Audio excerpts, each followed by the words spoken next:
አሰላሙ አለይኩም ወራህመቱላሂ ወበረካቱሁ። ሰላም ጤና ይስጥልኝ። ውድና የተከበራችሁ የቻናሌ ቤተሰቦች እንዲሁም ለመጀመሪያ ጊዜ ወደዚህ ቻናል የመጣችሁ እንኳን ደህና መጣችሁ እያልኩኝ ዛሬ ደግሞ ተወዳጅ የሆነውን የቱርክ ምግብ ነው ይዤላችሁ የመጣሁት። እስከነ ቂጣ አሰራሩ ቆንጆ አሰራር ነው።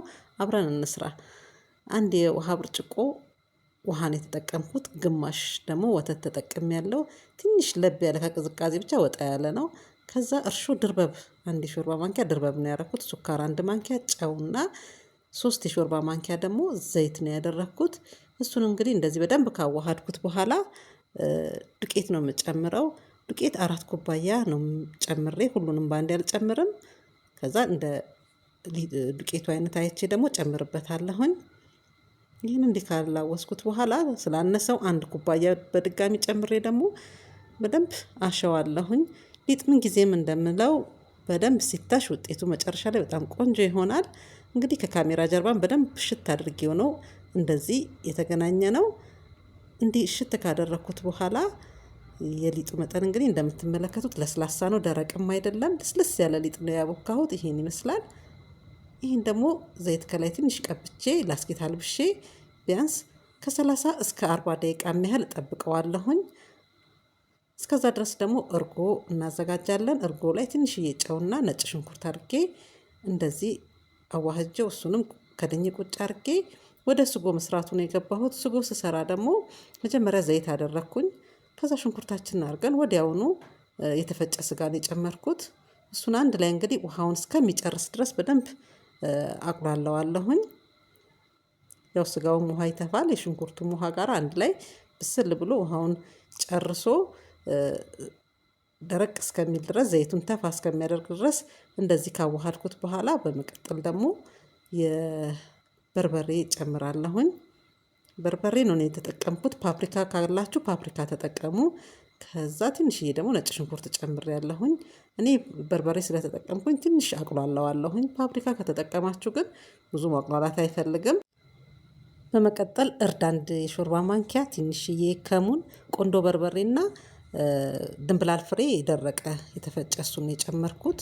በርበሬና እርድ አንድ ላይ ስትጠቀሙ ቆንጆ ከለር ይኖረዋል። ልክ የፓፕሪካ አይነት ከለር ይኖረዋል። በመቀጠል እንደምትመለከቱት ቲማቲም ጨምሬ ቲማቲሙን በደንብ እስኪበስል ድረስ እጠብቀዋለሁኝ። ከቲማቲሙ ጋር 1 ግራም የምትይዘዋን ሳልሳ ጨምርበታለሁኝ። እሱን ጨምሬ አንድ ላይ በደንብ አቁላላዋለሁኝ። እስከዛ ደግሞ በጎን ውሃ ጥጄ ነበረ።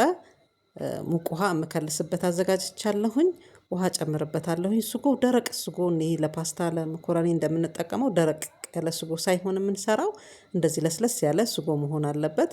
ውሃ እንደምትመለከቱት በደንብ ጨምሬ ከደና አደርገውና ጨውም ጣል አድርጌ ከደና አድርጌ ደግሞ የተወሰነ ሰዓት ተክተክ እንዲል እተወዋለሁኝ።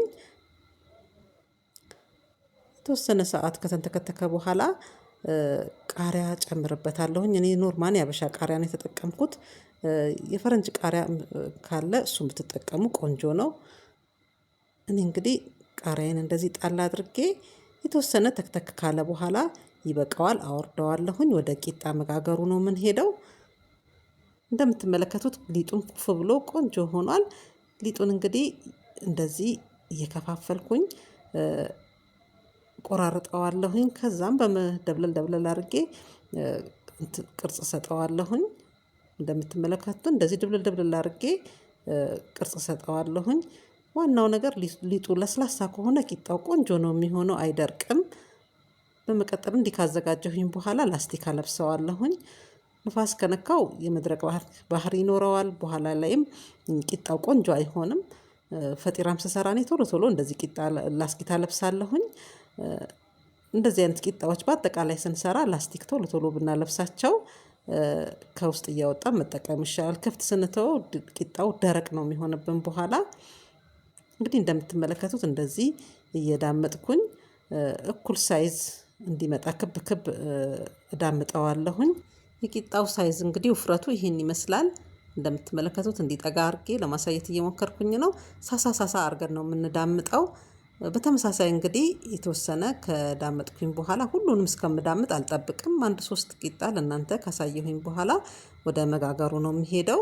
በምንዳምጥበት ሰዓት ክብ ካልመጣለን የመብያ ሳህን ክቧን መሃል ላይ በማድረግ በሱ ዳርዳሩን ቆርጠን ክብ እኩል ማምጣት እንችላለን። ግን እንደዚህም መሃሉን አንዴ ከዳመጥን በኋላ ዳርዳሩን በመያዝ እንደዚህ ክብ ማምጣት እንችላለን። እንግዲህ እኔ ለመጋገሪያነት የተጠቀምኩት የፒዛ መጋገሪያውን ነው። ይቻላል በመጥበሻም ይቻላል፣ በእንጀራ ምጣድም መጋገር ይቻላል። እኔ ግን የፒዛ መጋገሪያው ስለሚመቸኝ በሱ መርጬዋለሁኝ።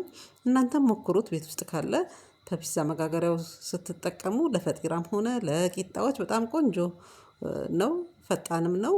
በምንጋግርበት ሰዓት እንግዲህ በአንድ በኩል ብቻ ቀህ አድርገን ማብሰል የለብንም።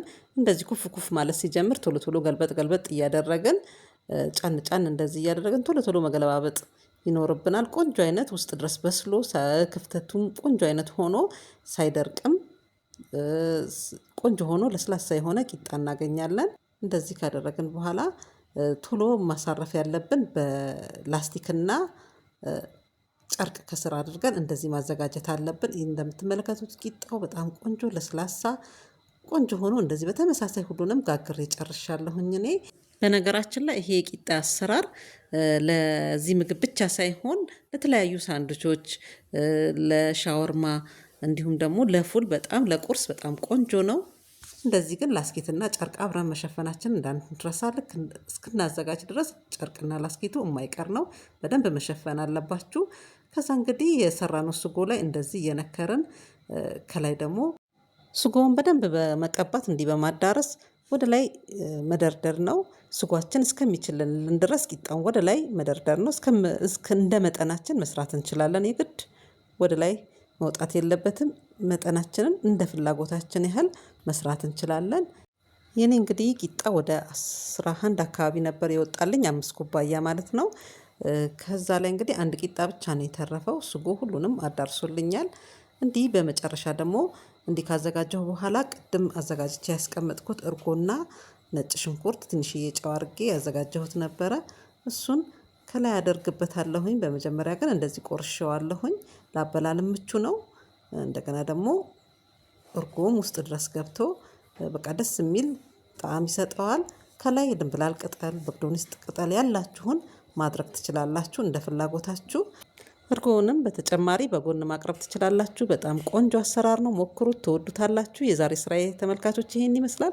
ስራዬን ከወደዳችሁት ላይክ፣ ሼር ማድረግ እንዳትረሱ። እንዲሁም ለመጀመሪያ ጊዜ ወደዚህ ቻናል የመጣችሁ ሰብስክራይብ በማድረግ ቤተሰብ ሁኑ ላለሁኝ። በቀጣይ ስራ እስክንገናኝ ሰላም ሁኑልኝ።